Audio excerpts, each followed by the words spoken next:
கிறிஸ்தவ வீடுகளே போய் பாட்டு பாடி தட்டை நீட்டி காணிக்க எடுக்கிறதெல்லாம் மாற்றிடுங்க. எங்கள் சபையில் நான் சொல்கிறேன், ஒரு கிறிஸ்தவ வீட்டுக்கும் போகக்கூடாது, தட்டை எடுத்துகிட்டு போய் காணிக்கெல்லாம் நீட்டப்படாது, காணிக்கே வாங்கக்கூடாது. கேரள் சார் ரவுண்டு போனால் பாட்டு பாடி சுவிசேஷம் அறிவிக்கணும். அதுக்கு தான் போய் பிச்சைக்கார மாதிரி வீட்டு முன்னால் நின்று கிறிஸ்தவங்கிட்டே பாட்டு பாடி கிறிஸ்தவங்கிட்டே காணிக்க வாங்குறதா? அதல்ல. அதனால் நான் எங்கள் சர்ச்சில் சொல்லிட்டேன், பல வருஷமாக அப்படி தான், எங்கள் வீட்டுக்கெல்லாம் வரக்கூடாது சொல்லிட்டேன். எங்களுக்கு இயேசுவை பற்றி தெரியும், அவங்க பாட்டு தெரியும், எதுக்கு எங்கள் வீட்டுக்கு முன்னால் வந்து பாட்டு பாடுறீங்க நீங்கள்? அதனால் எங்கள் சபையில் சொல்லிட்டேன், எல்லாம் கிராமத்துக்கு போங்க, நாங்கள் யாரும் காணிக்கெல்லாம் வாங்கப்படாது, போய் நீங்கள் கொடுக்கணும். நம்ம பணம் செலவு பண்ணி கேக்கு அல்லது சாக்லேட் வச்சு வீடு வீடாக போய் கிறிஸ்மஸ் தாத்தா போய் பாட்டு பாடி ஜெபம் பண்ணி ஸ்வீட் கொடுத்துட்டு வருவாங்க. அவங்களே கூப்பிட்றாங்க, கிறிஸ்தவரெல்லாம் எங்கள் வீட்டுக்கு வந்து பாட்டு பாடுங்க, எங்கள் வீட்டில் ஒரு ஜெபம் பண்ணுங்க. அதுக்கு தான் கிறிஸ்மஸ்ஸு, அதுக்கு தான் கேரல் என்பது. கிறிஸ்தவ வீட்டுக்கு போய் பாட்டு பாடிக்கிட்டு அவங்க கொடுக்குற காஃபி வடையை சாப்பிட்டுக்கிட்டு மாறணும் சபைகள். சபையை மாற்ற கர்த்தர் விரும்புகிறார். நீங்கள் மாறலை, உங்களை மாத்திர மாதிரி கர்த்தர் காரியம் செஞ்சிருவார். 2 வருஷம் முடக்கி வச்சுருந்தார்ல, நீங்கள் மறுபடியும் நினைச்சல முடிஞ்சு போச்சுன்னு நினைக்காதங்க. நம்ம சபை மாறலைன்னா திரும்ப கர்த்தர் பயங்கரமான காரியத்தை உண்டாக்கிடுவார்.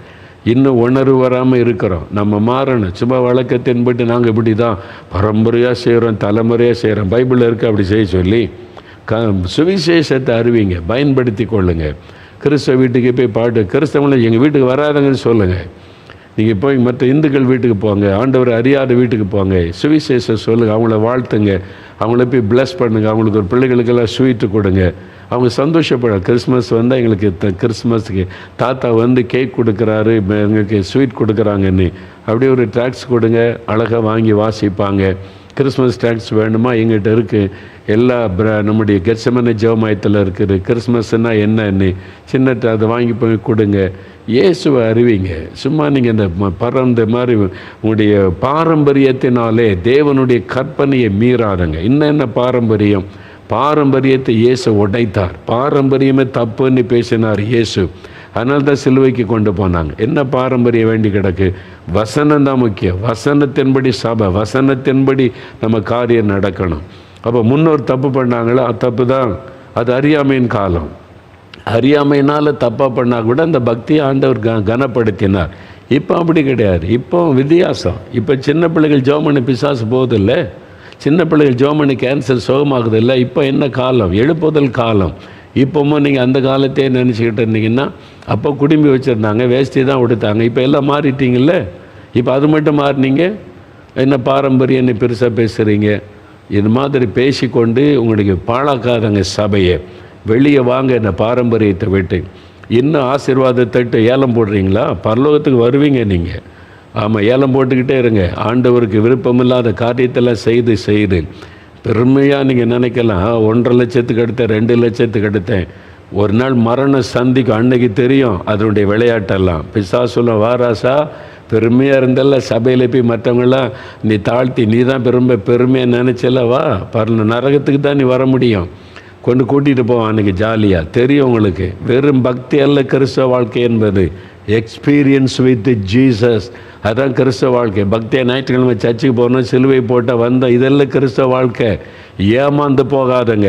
மரணம் நெருங்கும் போது தெரியும் நீங்கள் ஏமாந்து போயிட்டீங்க. நீ பாரம்பரிய ஆண்டவரே நாங்கள் கட்டின ஆலயம் ஒன்றும் நிற்காது. அதனால் ஒழுங்காக வசனத்துக்கு நேராக திரும்புங்க. பைபிள் வசனம், வசனத்துக்கு நேராக சபை திரும்பணும். பாஸ்டர்மார்கள், போதகர்கள் வசனத்தை போதிங்க, வசனத்துக்கு நேராக நடத்துங்க.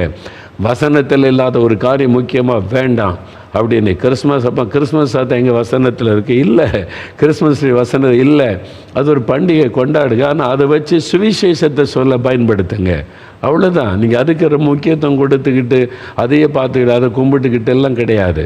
அதை வச்சு சுவிசேஷம் சொல்லல. கிறிஸ்மஸ் தாத்தா பார்த்தோன்னே பிள்ளைகள்லாம் ஓடி வந்துடுவாங்க, டேக்ஸ் கொடுங்க வாங்கி கொள்ளுவாங்கல்ல. இயேசுவை அறிவிப்பதற்கு எது வேணாலும் பயன்படுத்தலாங்க.